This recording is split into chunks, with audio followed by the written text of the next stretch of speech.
ഘർമാതപം കുളിർനിലാവെന്നു തമ്പിയൊടു ചെമ്മേ പറഞ്ഞു നിജപത്നിം പിരിഞ്ഞളവു തന്നെ തിരഞ്ഞു മറുകിച്ചാ മൃഗാക്ഷികളെ വൃന്ദാവനത്തിലധ നാരായണായ നമാം.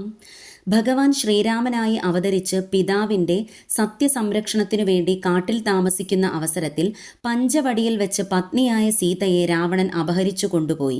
പിന്നീട് സീതാവിരഹം കൊണ്ട് ആർത്തനായ ശ്രീരാമൻ കാടുതോറും പത്നിയെ അന്വേഷിച്ച് നടക്കാൻ തുടങ്ങി. കൃഷ്ണനായി അവതാരം ചെയ്ത സമയം രാസക്രീഡയിൽ ഗോപികമാരുടെ ഗർവത്തെ ശമിപ്പിക്കാനായി മറഞ്ഞു.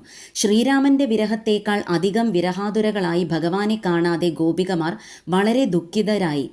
ഈ രണ്ടവസ്ഥയിൽ ഒന്നാമത് ഭഗവാൻ വിരഹാതുരനായി ഭവിച്ചു എന്നത് ലോകത്തിൽ സ്ത്രീഭ്രാന്തന്മാർ തങ്ങളുടെ പ്രേയസിമാരെ കണ്ടില്ലെങ്കിൽ കാണിക്കുന്ന ചേഷ്ടയാണ്. രണ്ടാമത്തെ അവസ്ഥ ഗോപികമാർ തന്നെ ദൃഢമായി സ്നേഹിക്കാനും അവർക്ക് ആനന്ദമൂർച്ച കൊടുക്കാനും വേണ്ടിയായിരുന്നു. ആ ഗോപികമാർക്ക് മുക്തി കൊടുത്തതുപോലെ എനിക്കും മോഹലബ്ധി തരണേ ഭഗവാനേ.